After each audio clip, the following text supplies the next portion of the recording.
Good afternoon, everyone. My name is Vikram. I teach sociology at La Excellence. What is today's agenda? Today's agenda is to try and familiarize you with two things.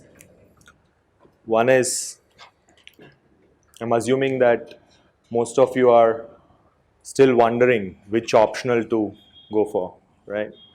Big question before every UPSC civil services aspirant. The idea today is to first try and help you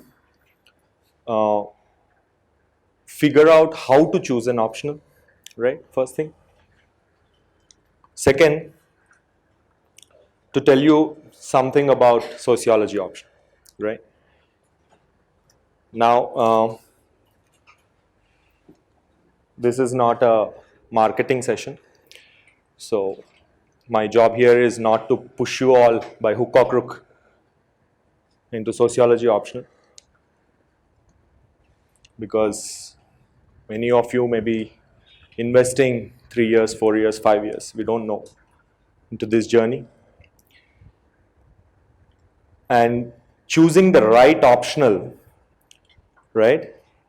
It is the most important step, most important and the first step on your UPSC journey. All right. Why? As many of you know by now, you have this essay paper. Has about 250 marks. Then you have GS 1, 2, 3, 750 marks. You have your ethics paper, 250 marks. And you have your optional, 500 marks. All right. Now, what is our aim? Our aim is to find our names in the final selection list. That is the aim, right?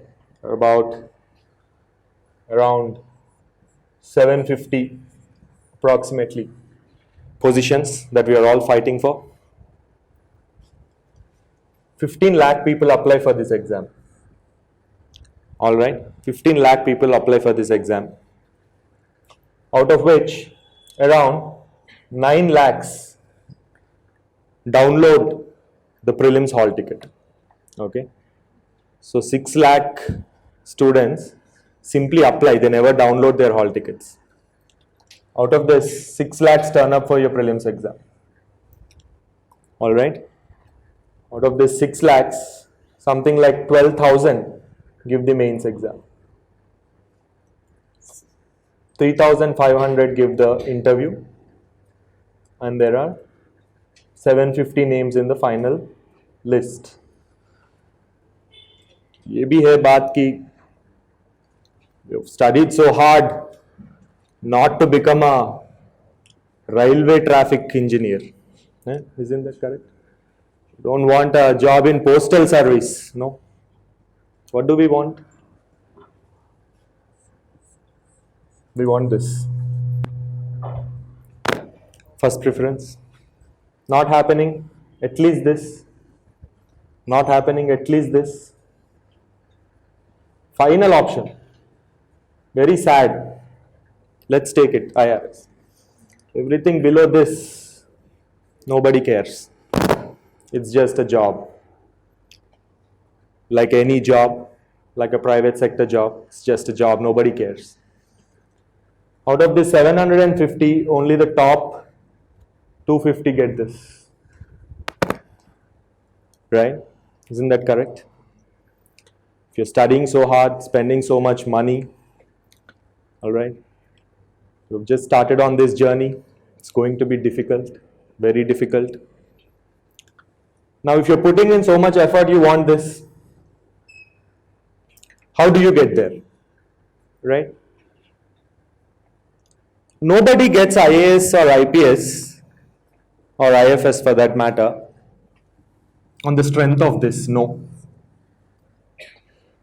Ironically, most students spend their lion's share of time, effort, energy on these three papers, GS 1 to 3. Okay. You don't get into, you don't become an IAS based on your GS 1 to 3 marks. No.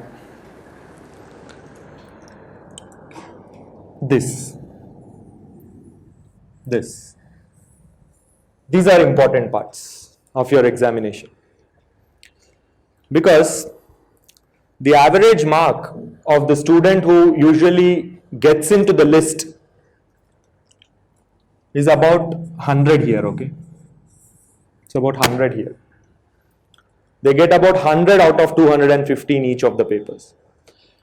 And if you actually plot the marks of all the students who get in, there's a lot of clustering around this score. It's not the case that somehow you will get 150 in your GS1 paper and you will get a 50 mark lead. That will never happen. That will never happen. Okay? People cluster around this score. So this is a minimum. 100 you have to get in your GS1 to 3. That is 100, 100, 100, 300. Essay. Here, the scores of those who get into the final list vary between 125 to 155. It varies between 125 to 155. If you write a good essay, all right, there are 2 essays in your paper, and if you are able to write 2 good essays, basic but good essays. Okay. Now, what is a good essay? That is for another day. Okay. If you write 2 good essays, you can get 155. If you write 1 good essay, you get about 140. If you write average essays, you get 125. Okay. So here there is a scope for you to get a 30 mark lead over your competitors, right? So compared to your GS 1 to 3, this becomes important, because every competitive examination is a relative examination. It's not about how much you know. It's about how much more you know than your competitor, right? That's what it is. In this ethics paper, it varies between 90 to 110. Now forget about 2019. It was an exceptional year where they awarded marks left, right and center in ethics paper. Some students got 160, 165.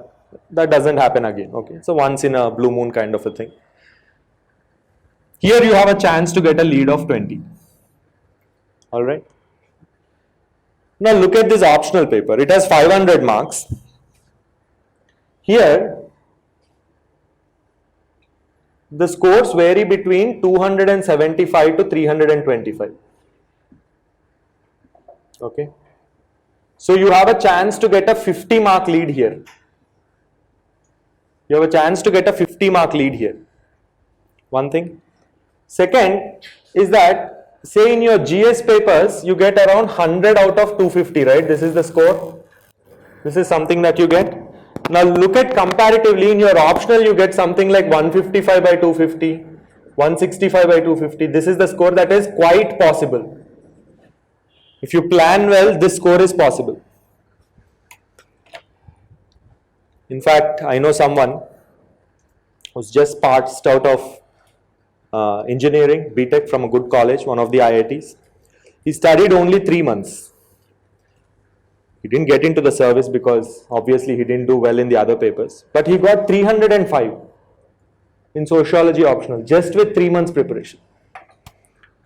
All right. So it's possible that you can get a 50 mark lead in your optional paper. Okay, get this in your head first of all. Now the question is that if this is the case, why do people focus on GS 1 to 3? Because you need GS 1 to 3 to pass your prelims examination. You need GS 1 to 3 to pass your prelims examination, but it will never get you your rank. All right. One thing. Second mistake that students do. Let me pass prelims first. Okay. Common attitude, escapist attitude. Let me pass prelims first, then I will think about mains. What will you do if you pass prelims? Will they give you some badge of honor that you can wear around and roam around in Domalguda like this? No, right?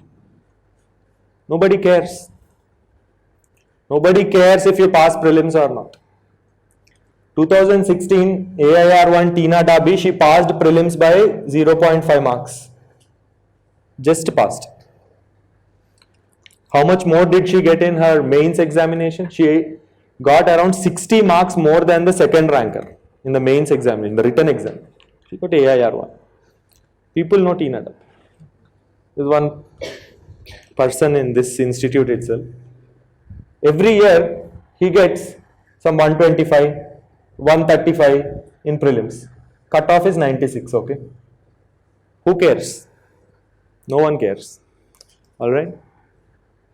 So, the most important thing for you as young students, freshers who are starting on this journey, don't focus purely on prelims at this stage. This is the stage where you have to prepare for your mains examination. This is the stage where you have to prepare for your mains examination. The first 6 to 8 months is where you have to prepare for your mains examination. Just because the examination happens in a certain chronology does not mean that your preparation will also happen in that chronology. No. First you have to prepare for mains examination. And on that count, this particular batch is at a advantage. Why? Because all of you are giving in 2022, right? You have a lot of time. This is a once in a generation thing that happens, that somebody is getting so much time within one UPSC cycle to prepare. Make the best use of it. Make the best use of it, right? So, how do you start? You start with your optional. Do your coaching for GS, whatever. You learn some polity, history, geography. Learn it. Learn it. Your focus in the first 6 months of your preparation should be on your optional. If you pass prelims examination, God forbid, if you pass prelims examination and you have not done your optional syllabus, then the entire year is completely wasted. Because the thing with this optional is that if you prepare, you get 325. If you don't prepare, you get only 180. This is also there. If you don't prepare, you get only 180. It's not like you get some average. Here, if you don't prepare, you get 80. If you don't prepare also, you'll get 80. If you know how to write a structured answer, if you can draw some diagrams, there are certain hacks for this GS mains examination. Here, there are no hacks. Here, you must know the subject. Here, you must know the subject. You must have adequate practice before you enter the examination hall. Adequate practice in the sense that as someone who has given the mains examination, you will not get a second to think in the examination. That is the problem with this exam. It won't be the case like your universities that you will sit and think for 5 minutes, then you will recall and write. No. You don't get even 1 second to waste in the examination hall, and that means that you are basically writing from your subconscious memory. So imagine the kind of practice you need to write like that. Alright? So start with your optional preparation first thing. Moving on. We have established that we have to study optional. How do we choose an optional subject? Fall into 3 main buckets, okay, or 3 main categories. One is the most popular, what are called social science optionals. The second bucket is your science optionals. Science, engineering, medicine. These options. Third bucket are what are called literature.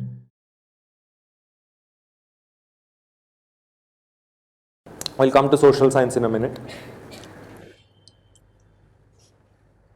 There are some myths regarding, very funny myths regarding optional subjects. All kinds of things. They say that suppose if you take Telugu literature optional, the person who is correcting your paper is also a Telugu guy, right, normally. So maybe he will award you more marks. That is one myth. Telugu literature optionals are very easy. Another, because the syllabus copy, they look at the syllabus copy, the length of the syllabus copy is less.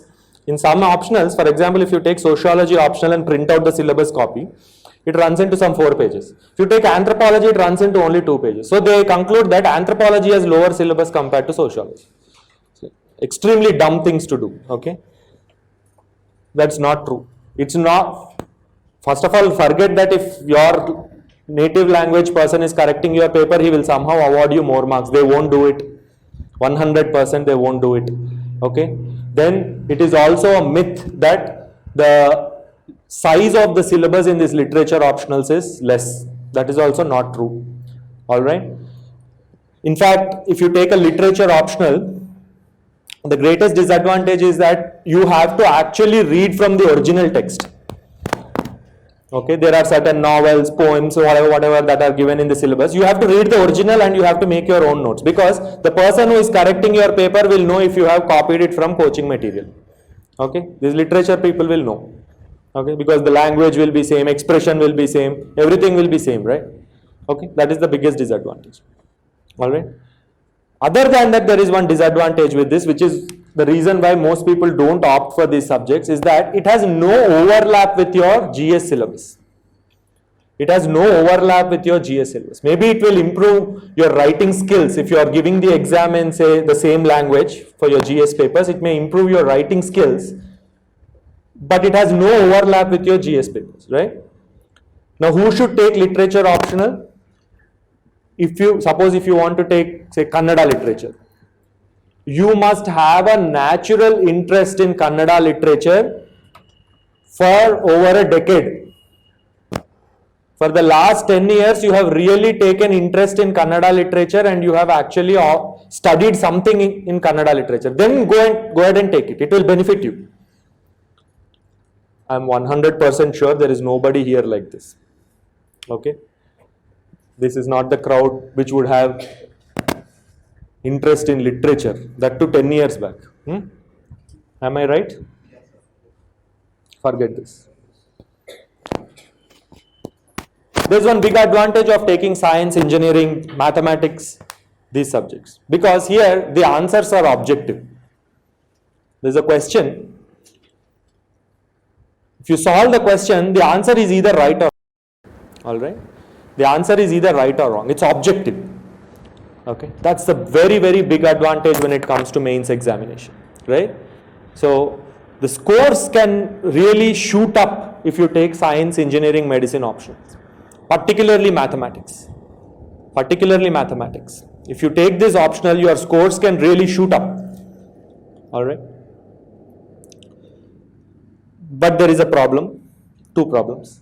One problem is that no overlap with GS papers. 3 problems. Second problem, proper coaching not available. Guidance is not available. Test series not available. Okay. Third problem, your engineering education. Most of you may have gone to engineering colleges where you have namesake engineers. Right? They're all namesake engineers. I know what happens in an engineering college. Everything other than engineering, right? Suppose you've gone to a somewhat namesake type of an engineering course, don't take it. This is for students who have natural interest in engineering, mathematics, these kind of subjects, and they have attended a good college where they were forced to study to pass.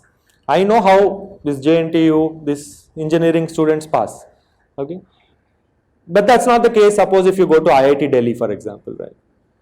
You are forced to study to pass in these institutions. All right, and they must have prepared for some GATE examination simultaneously, right? So it is those kind of students who will benefit. Okay, so if you have, see, there is no shame in accepting it. Okay, because it's not our doing. That engineering educational system is in shambles in this country is not our fault. All right. So there's no shame in accepting that we are all somewhat poor in science. Okay. Maybe we were never interested in science. Okay. But sab kar rahe, hum bhi kar lete. Okay. So choose this wisely. Choose this wisely. Ask yourself. Be honest. Be honest. Ask yourself. Look at the syllabus. Look at previous year's questions. Are you able to solve them? If you put in some efforts, will you be able to solve them? That is the question that all of you must ask yourselves And if the answer is yes, I encourage students to go ahead and take science engineering option. Okay. Because the scores can be high here. Social science, the most popular. Suppose 10,000 students give UPSC mains examination, around 8,000 students give with social science options. Right? That's 80%. Why? Many reasons. Overlap with general studies syllabus, first. Big advantage. Big advantage. Right? If you take sociology optional, your essays will look different, your GS1 papers will look different, your ethics answers will look different, everything looks sociological. And that will be rewarded. That will be rewarded. If you take PSIR, you will have a different kind of a spin on all the questions. If you take philosophy, there is a different kind of a spin on all the questions, right? So the big advantage with taking a social science optional is that it prepares you for your overall UPSC journey. It prepares you for your overall UPSC journey. First big advantage. Second, great coaching support. Okay.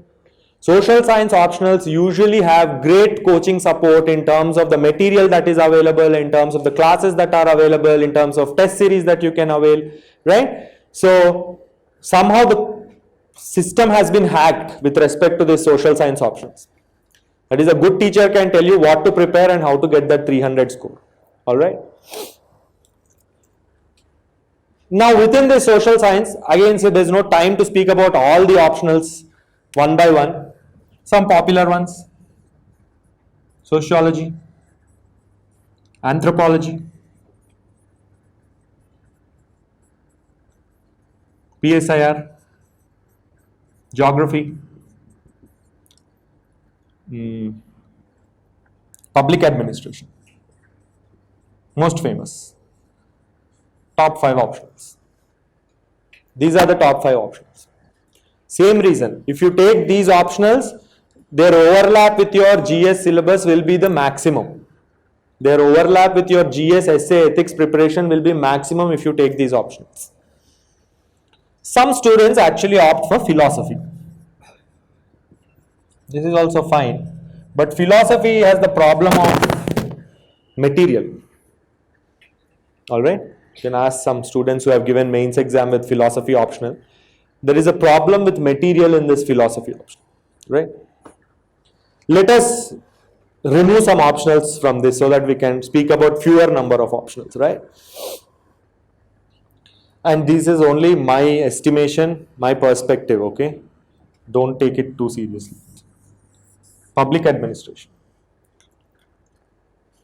Very large number of students actually give UPSC examination with public administration optional, right?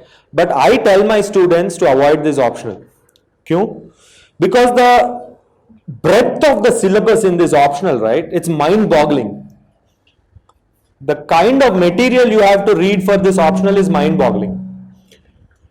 I know some very bright students who have taken about 14 to 16 months to actually finish reading this optional. Okay, so the breadth of this optional is like a lot. So I tell my students to avoid taking this optional. But there's an advantage also with public administration. It has the most overlap with your GS syllabus. So that's the trade-off. You spend more time doing your optional, but then you would have to spend proportionately less number of hours doing your GS syllabus. Alright?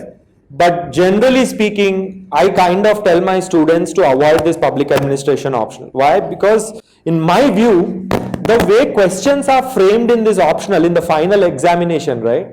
It's very confusing. The way they frame questions.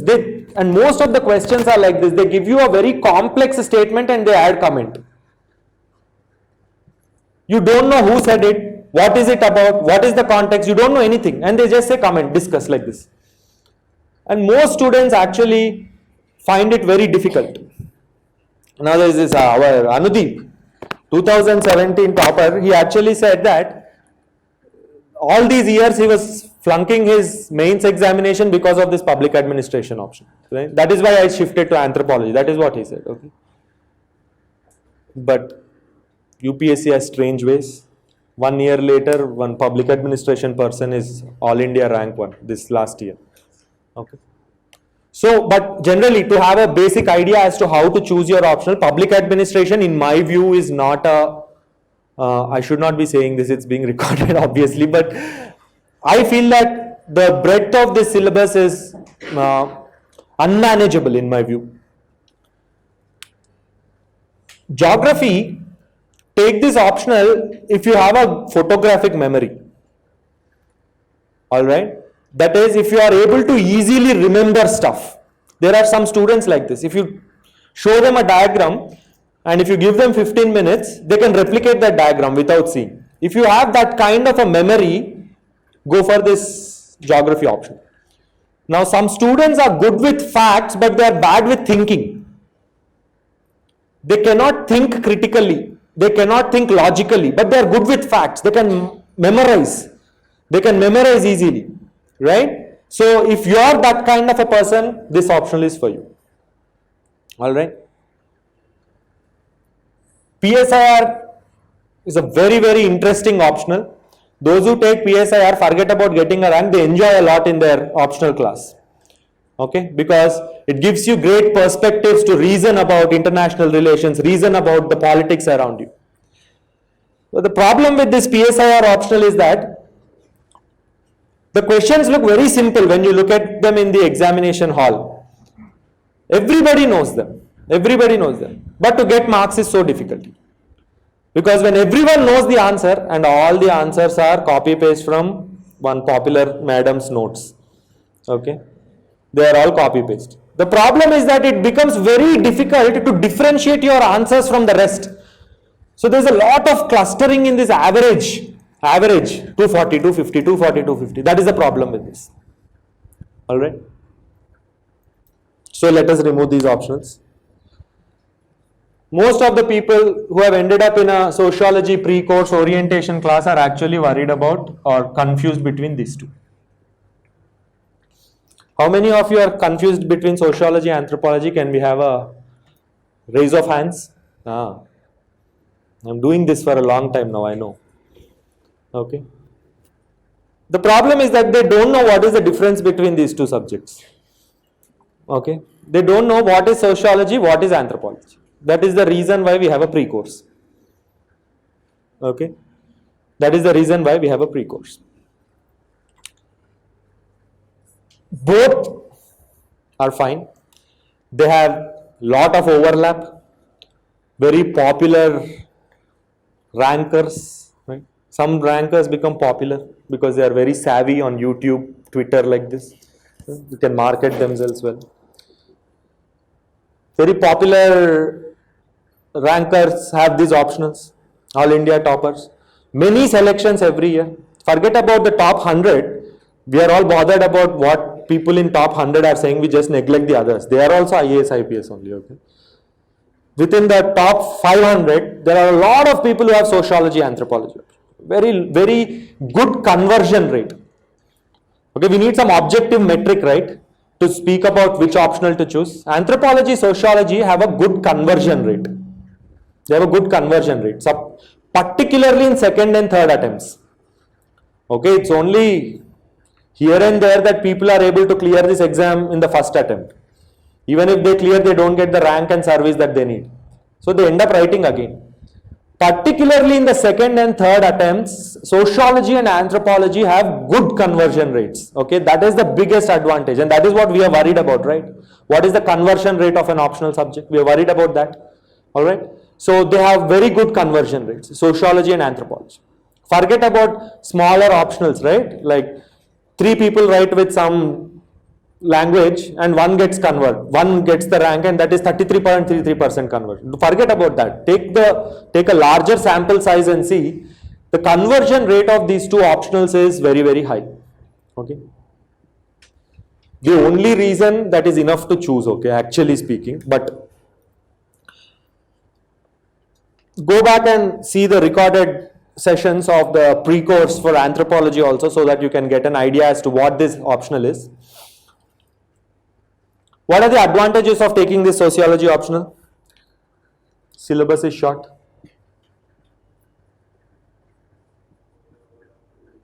This is actually short, okay? This is not like This is not like the length of the syllabus sheet is short. No, it's actually short.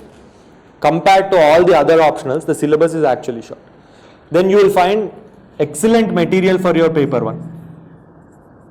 You will find excellent material in the market for your paper 1. Alright. Very big advantage. You will find good test series in the market. Check. Alright. Then paper 2 overlap with paper 1. yes. This essay that we were speaking about, every year one question is directly from sociology syllabus. Directly. 125 marks. If you have studied your sociology syllabus well, then you can ace that 125 mark essay. It's directly from the sociology option. Patriarchy, modernity, fulfillment of new women in India, ye, wo. Then it has a lot of overlap with your GS1 paper in terms of your history syllabus as well as your Indian society syllabus. Then in your paper 2, it has overlap with issues such as education, health, population, this kind of developmental issues, right? It will give you perspectives to write great answers so that you can differentiate your answers from the rest. Alright? Then in your third paper, issues such as land reforms, agriculture, again it will give you perspectives to write great answers. In your ethics paper also, Weber, okay, all this discussion around bureaucracy, what are the dysfunctions of bureaucracy, this will definitely help you to write better answers in your ethics paper. Alright? So, this overlap is one of the most underappreciated factors while considering sociology option, right? Why is it underappreciated? Because the overlap is not with respect to your prelims. And most students are like stuck in this enigma of passing prelims examination. That is why they don't see this overlap at the main stage. Alright, so these are the advantages. What are the disadvantages? There are disadvantages also. Paper 2 of sociology optional, it's very vague and wandering. Very vague and wandering. What is going to be asked, you don't know. The syllabus is written in such a way that it is somewhat open-ended. They can ask you anything.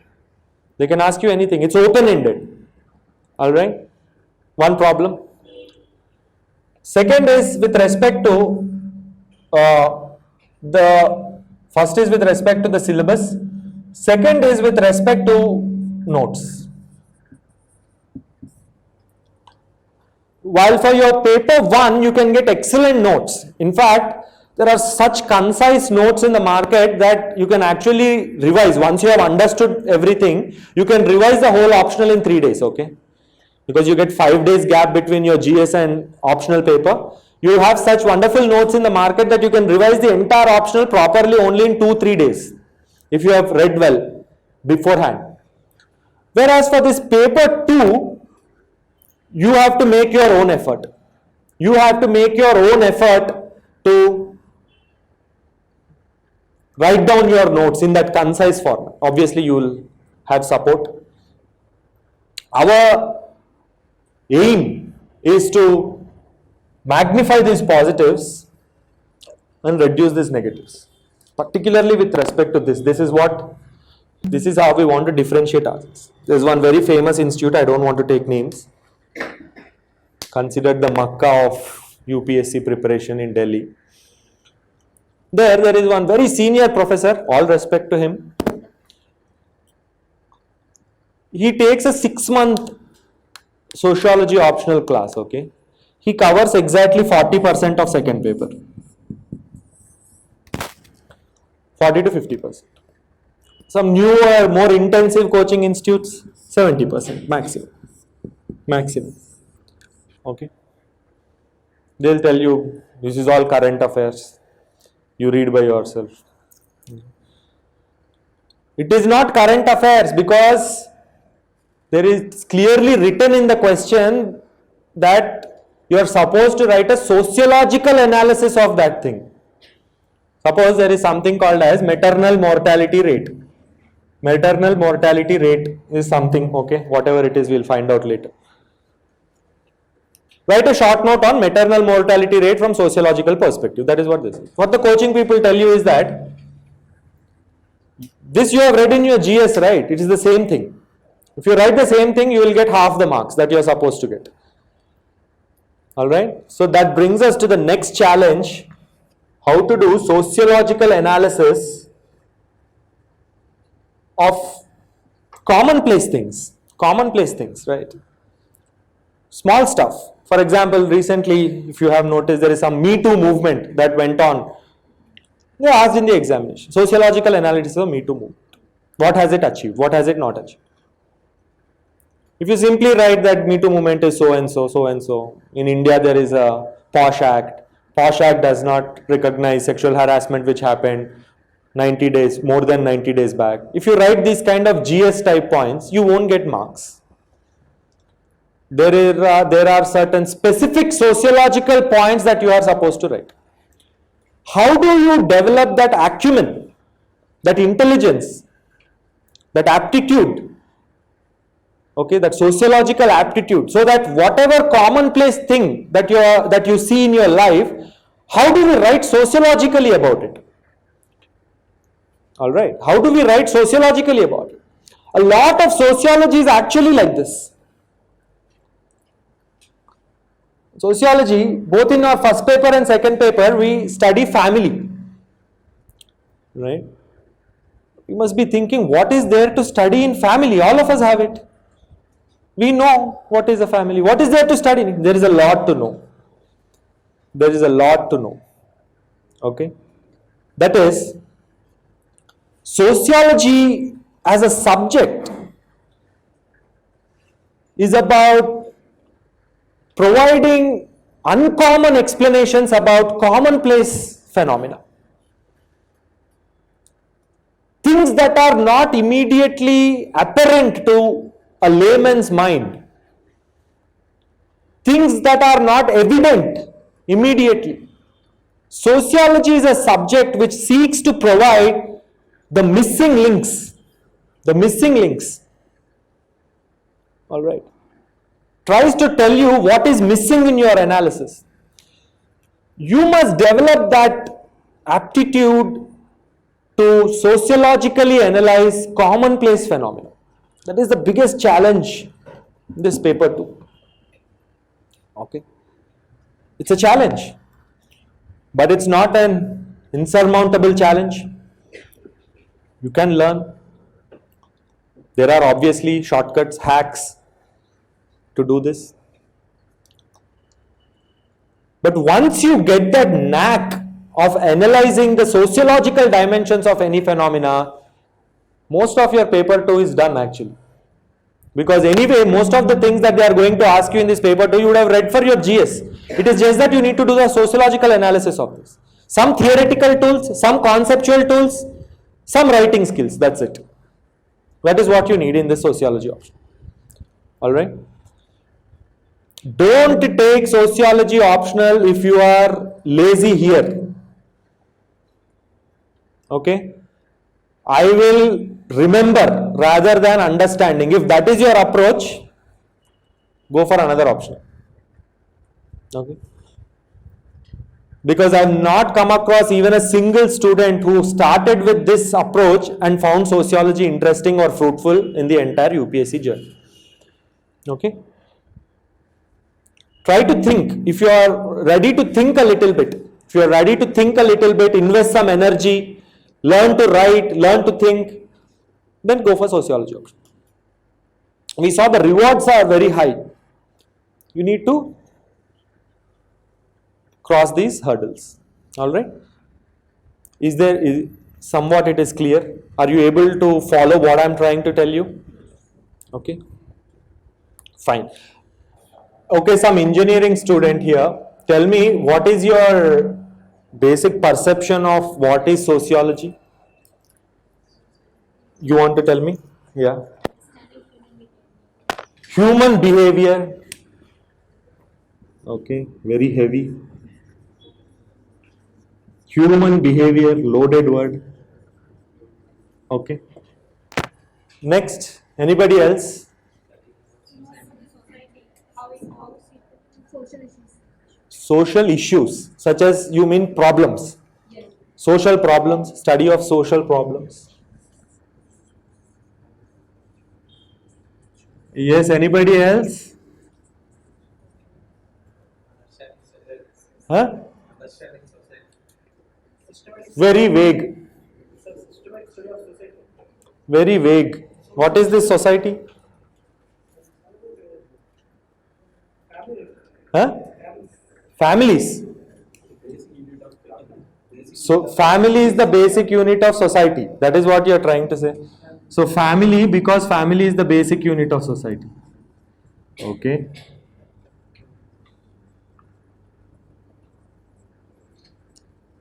Anybody else? One by one, yeah? Who is saying institutions here? Huh? What is this, sir? Institution, the meaning of this word? Tell me. Go ahead. You're right, tell me. Any organized system, like education system or religion. Any organized system. Okay, okay. Try. 1 second, he's speaking. Try, you're in the right direction. Any organized system that impact society, like religion. Okay. Religion is an institution, correct. Education is a type of social institution, correct. Okay, yes. Fine, good, good. Thinking in society. Sorry? What is the people thinking in the society? Thought process. Good.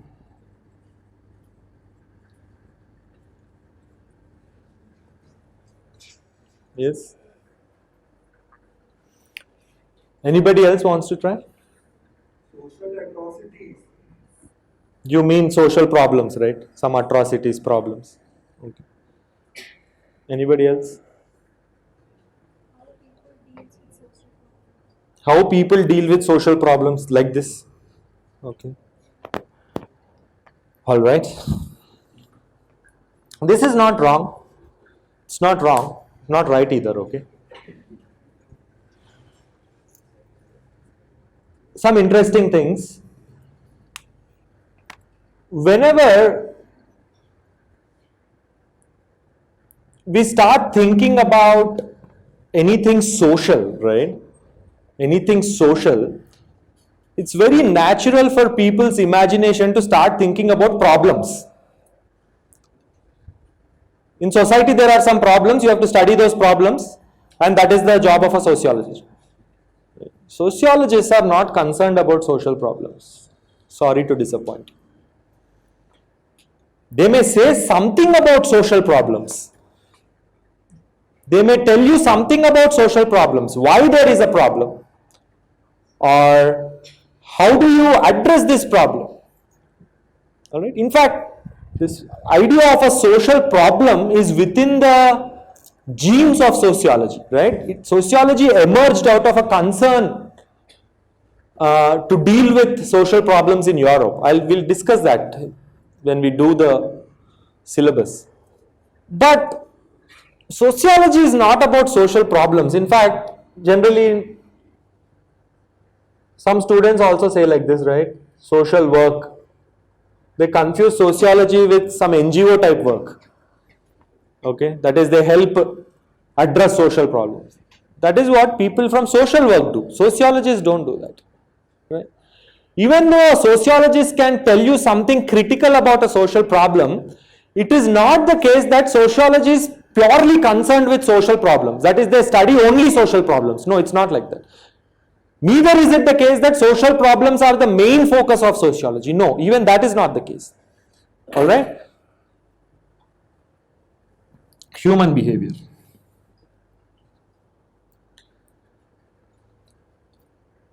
Human behavior is said to have two components. Human behavior is said to have two components. One is the domain of psychology, the other is the domain of sociology. Now, how do you differentiate between these domains? Some part of your human behavior is actually a product of some psychological urges, psychological drives. All right? They are somewhere hidden in your subconscious memory. They are predispositions. They are involuntary to some extent. You cannot do a great deal about these things. Now, some part of your human behavior is learned. So, better way to speak about the relationship between human behavior and sociology is to speak about learnt behavior, learnt human behavior. Sociology is concerned with an analysis of learnt human behavior. Many times we believe that somehow we are all very free, creative people with our own minds, and we have the freedom to do things the way we want, right? But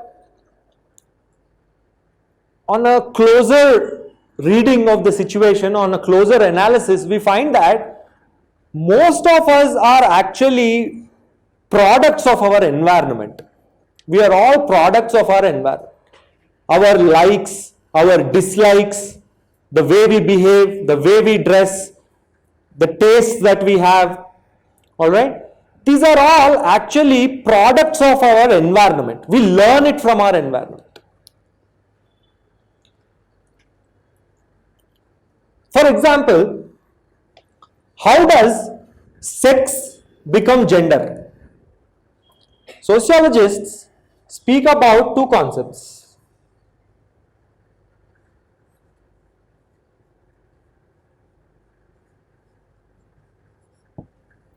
Sociologists speak about two concepts. One is called sex, the other is gender. For example, just to understand this point, this is biological. That is, in terms of your biological constitution, you can speak about, say, a male and a female. Of course, there are intersex variations in between, but let us not complicate. You can speak about male and female. Male, female. This is simply biological. Male, female. How does a biological sex become a social role? That is, how does this male become masculine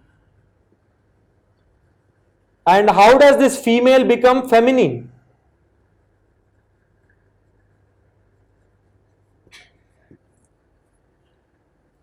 This is the process of social learning.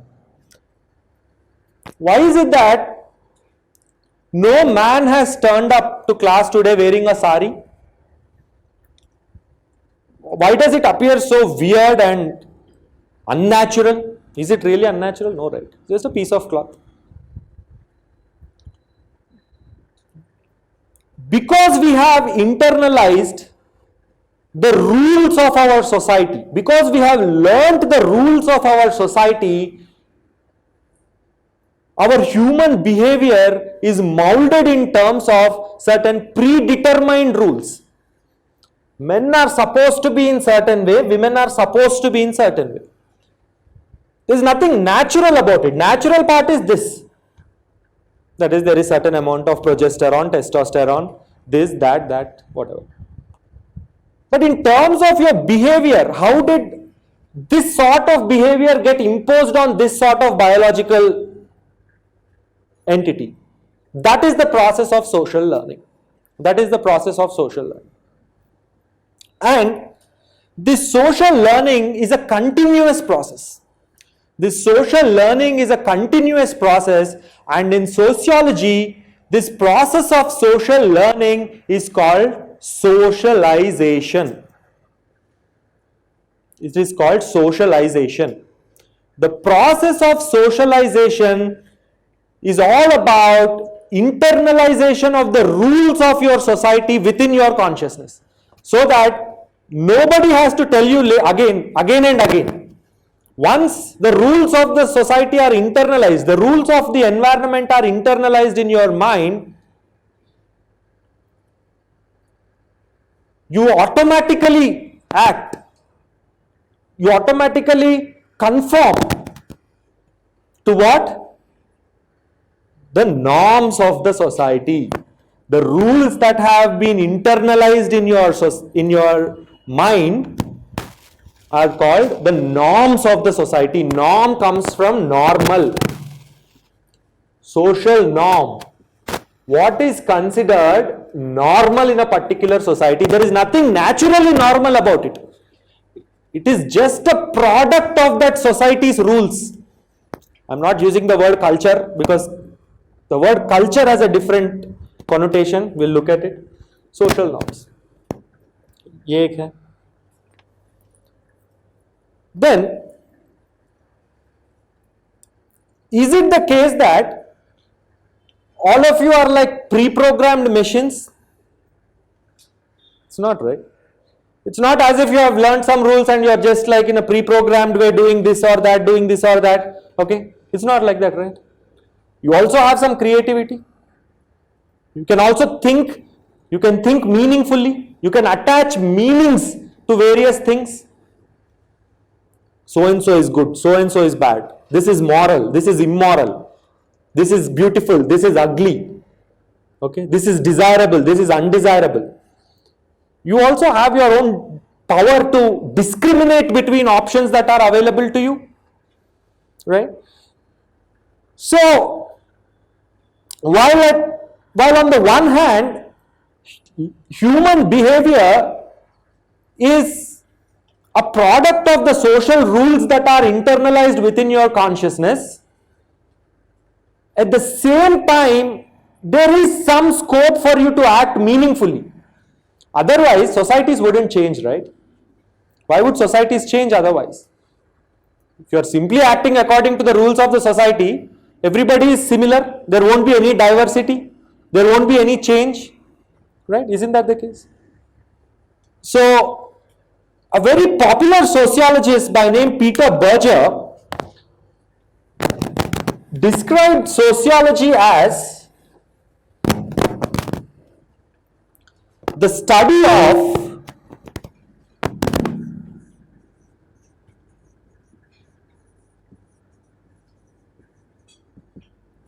sociology is the study of man in society and society in man.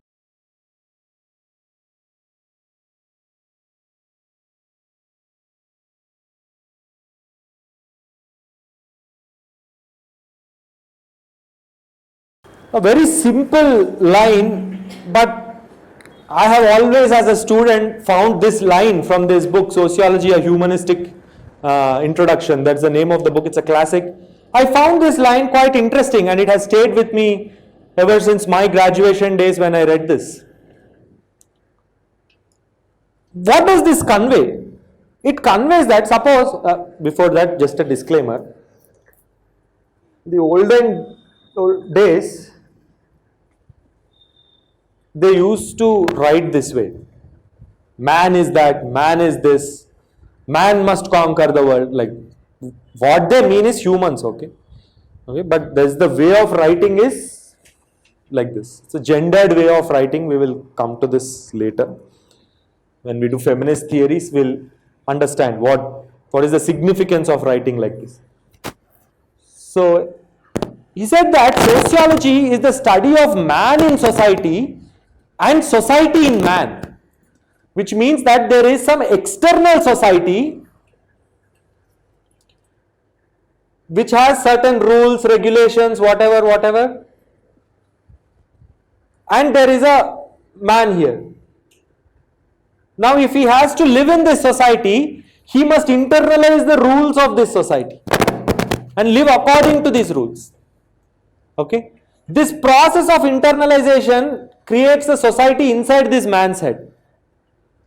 How is this human being who has a free will, that is the ability to think? He has a free will, the ability to think and act according to his or her own thoughts. How is this human being learning the social rules while at the same time retaining his freedom to think and act and negotiating this external society? That is what sociology studies. To put it another way, sociology studies what is the nature of this external social world, nature of this external social world,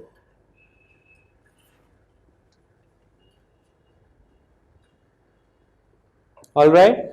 What is the process of this internalization?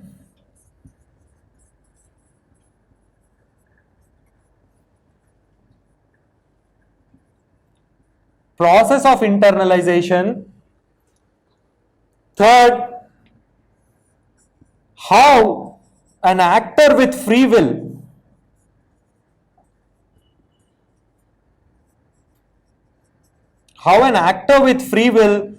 reconciles his or herself with society or with social rules. I'm just avoiding a lot of words such as structure, institution and all this. We will come to that. How an actor with free will reconciles the self with social rules, and how all these processes lead to social order. Social order.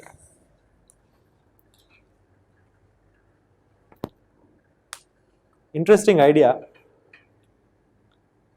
We don't live in a haphazard society. It's not random. Things are not random. There is an order out there.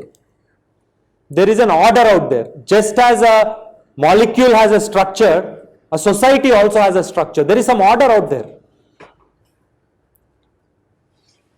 To study this order, it's not enough to study it from one person's point of view. Even though every individual who is part of that order has some idea of what this order is.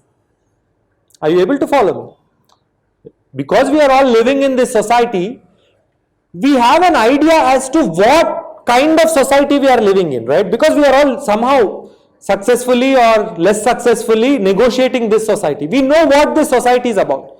But what is the total order? What is the total order of this society? Are there some defining principles of this order? Sociology studies that. Sociology, hence, we can say, is the study of social order. Sociology is the study of social order. There is an order out there.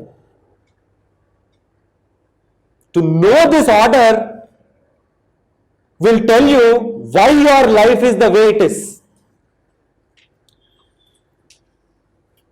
Right? In our pre-course, I think,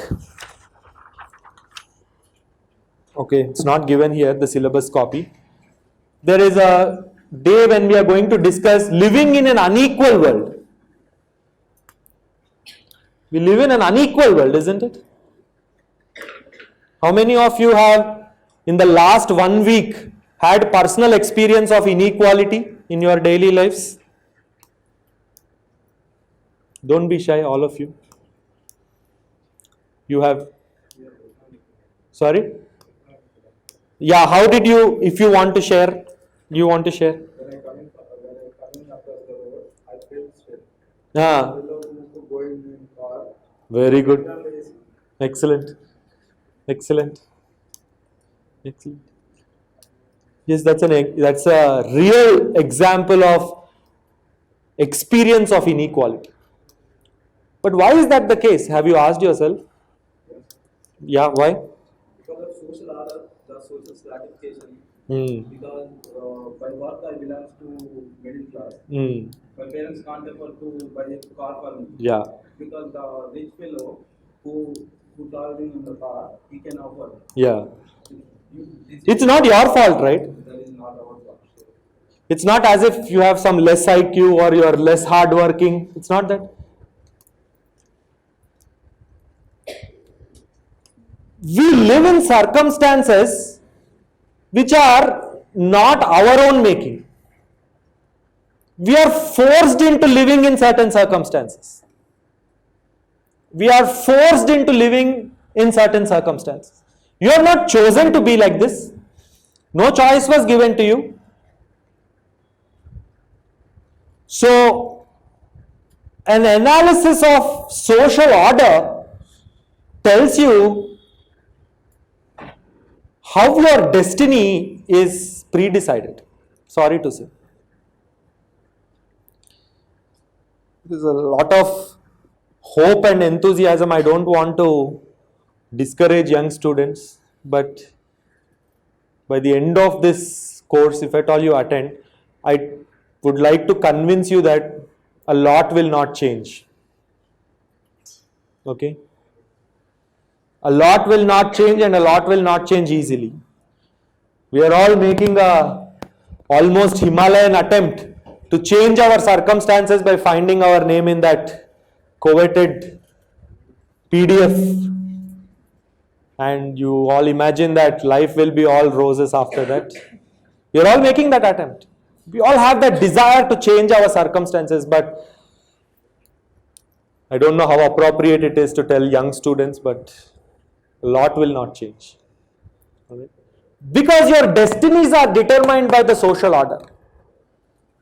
Your destinies are pre-written. They are determined by the social order. Study of social order tells you what this individual can or cannot do. So the interaction of individual with social order is the focus of sociology. Not just a mechanical analysis of what is the order. No. The interaction of this individual with social order. But why should you study this interaction of individual with social order? Why? Because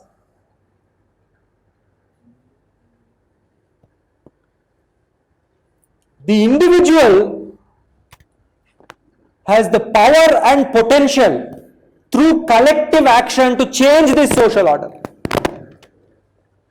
Individuals with have the power and potential through collective action to change this social order. To change this social order. They can come together and alter this social order through collective action. Through conflict, they can come together and change this social order. They can alter the power relations. They can alter the stratification system, a word that our friend used. They can alter it. Famous German, the most famous German of the last 200 years, Karl Marx.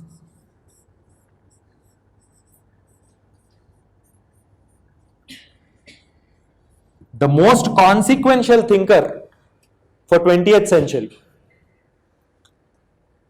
So many people died. Marxism, thisism, that. He famously wrote in his Communist Manifesto, "We have nothing to lose but our chains." He's telling these people whose destinies are pre-written by the types of economic systems that predetermine social order, that you have nothing to lose but chains. Come together and change this social order. That is what he's saying. It's part of our syllabus. Okay. Individuals have the power to come together and change this society. So sociology is not only about social order, it is also about social change.